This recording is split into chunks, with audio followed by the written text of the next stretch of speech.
43 వసంతాల ఆత్మగౌరవ సభ కార్యకర్తే అధినేత అంటూ కూడా ఈరోజు కడపలో సాగుతున్నటువంటి మహానాడు రెండో రోజుకు చేరుకుంది. ప్రధానంగా ఈరోజు 6 ఏదైతే తీర్మానాలు అయితే కూడా ఇక మహానాడు నుంచి అయితే తీర్మానాలు అయితే చేయబోతున్నారు. ప్రధానంగా వీటన్నిటికి సంబంధించి మహానాడుకు సంబంధించి అనేక విషయాలు తెలుసుకునే ప్రయత్నం చేద్దాం. మనతో పాటున్నారు విజయనగర పార్లమెంటు సభ్యులు అప్పలనాయుడు గారు ఉన్నారు. వారిని అడిగి తెలుసుకునే ప్రయత్నం చేద్దాం. సార్ నమస్కారం.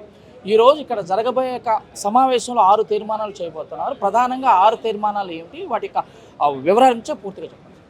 6 తీర్మానాలు ఈరోజు మహిళలు, యువత, పారిశ్రామిక రంగం ఇవన్నీ అంశాలు ఉన్నాయి. ప్రజా ప్రయోజనాలు దృష్టిలో పెట్టుకుని చేస్తున్నాం.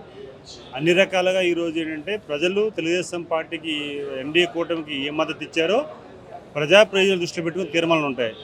ఈరోజు అధికారంలో ఉన్నాం, ఈరోజు చేస్తాం. ప్రతిపక్షం ఉన్నప్పుడు కూడా ప్రజలు ముఖ్యం అనుకున్న ప్రజల సమస్యల మీద మీరు తీర్మానం చేసేవాళ్ళం.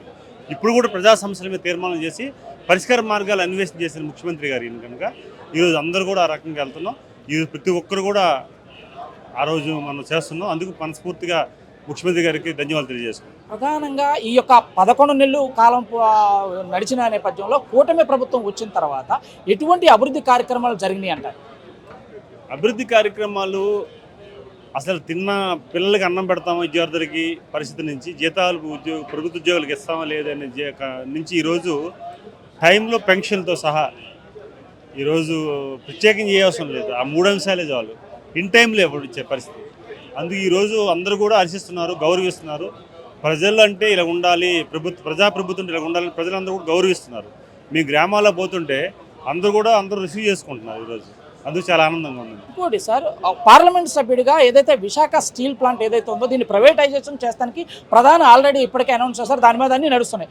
కానీ అది ప్రైవేటైజేషన్ కాకుండా ఆపటానికి మీరు పార్లమెంట్ సభ్యులుగా మీరు ఎటువంటి ప్లాన్ ఆఫ్ యాక్షన్ చేయబోతున్నారు? ప్రైవేటీకరణ అయిన ఎవరన్నారు? ఆల్రెడీ పార్లమెంట్లో మినిస్టర్ని అడిగిన ప్రశ్న కూడా ఇది ప్రైవేటైజేషన్ చేస్తున్నాం, ఇంకా ప్రస్తుతానికి అదే లేదు. 11,000 కోట్లు ఆర్థిక పరిపుష్టి ఇచ్చారు ముఖ్యమంత్రి రిక్వెస్ట్ తోటి.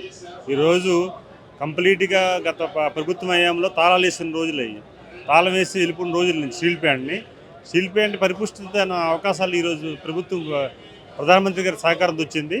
100% స్టీల్ ప్లాంట్ విషయంలో కానీ మిగతా విషయాల్లో కానీ ఏ ప్రాజెక్ట్ అయినా సరే పరిపూర్ణంగా చేస్తా తెలియజేసుకున్నాం. Thank you. ఇదైతే పార్లమెంట్ మెంబర్ అప్పలనాయుడు గారు ఉన్నారో ప్రధానంగా ఒకటే చెప్తున్నారు. విశాఖ స్టీల్ ప్లాంట్ ఏదైతే ఉందో ప్రైవేటైజేషన్ అనేది అవ్వదు. దానికి అవ్వకుండా అయితే మాత్రం మేము ప్రధాని పైన ఒత్తిడి తీసుకొస్తాం. ఎట్టి పరిస్థితుల్లో కూడా ప్రైవేటైజేషన్ అవ్వదు. అంతా కూడా ఇది కేవలం ప్రతిపక్షాలు ఆరోపిస్తున్న ఆరోపణలు మాత్రమే అంటున్నారు అప్పలనాయుడు గారు.